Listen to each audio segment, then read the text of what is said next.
They're public employees who violated the public trust, admitting to crimes like bribery and extortion. And even while some were in prison, they were collecting public pensions that you helped pay for. Tonight, 7 investigator Ross Jones revealed how it's been allowed to happen even after a law was passed to stop it. What Ross is revealing tonight surprised even Michigan's Attorney General. Imagine someone who's selling drugs, who gets a pass by a law enforcement agency. Detroit police officer Michael Mosley was supposed to catch drug dealers, but for a price, he let them go. You can call it cops on a tape, bribery. It's criminal. He took a $15,000 bribe from a drug trafficker caught with heroin and cocaine.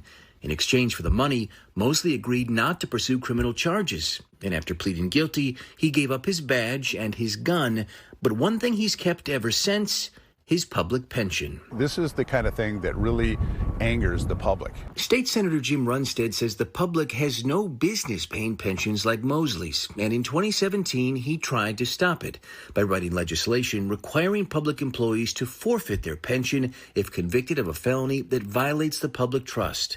The bill became law 4 years ago, so why are felons like Mosley still cashing in? There's former DPD officers James Robertson, Jamil Martin, and Anthony Carruthers, who each pleaded guilty to extorting collision shop owners on the job. All 3 went to prison, and all 3 had pension checks rolling in, courtesy of taxpayers. Mr. Bucci, can we ask you a quick question, please, sir? Former Macomb Township trustee Dino Bucci was part of a scheme that the feds say stretched back nearly a decade. He was shaking down builders and developers that needed approvals for township permits. Hit with 18 charges while he was a deputy in Macomb's Department of Public Works, he pleaded guilty to conspiracy to commit bribery and extortion, pocketing $96,000 in bribes. Today, while he awaits sentencing, Bucci's pension checks keep rolling in. Just under $4,000 a month, nearly $50,000 a year. I mean, a pension is a reward for years of doing hard work. Mr. Bucci should not be getting any sort of a pension. A number of these pensions have not been pursued by anybody. How much does that bother you? It does bother me in thinking about it. We wanted to talk to Attorney General Dana Nessel because under that 2017 law, her office is empowered to go after the pensions of public employees convicted of the kinds of crimes we've been talking about. But she says her office has never used the law because... Until you brought this to my attention, it wasn't something that I had thought of. And, you know, that's on me as an elected official. I should be familiar with the law.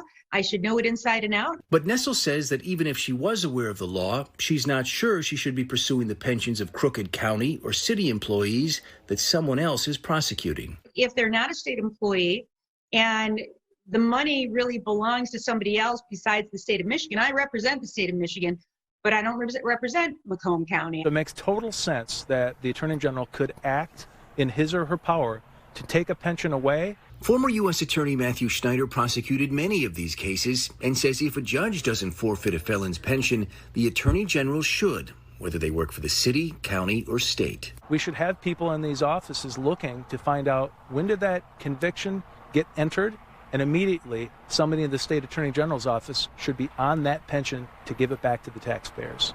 Tonight, Attorney General Nessel says she's studying the law further and may even use it soon.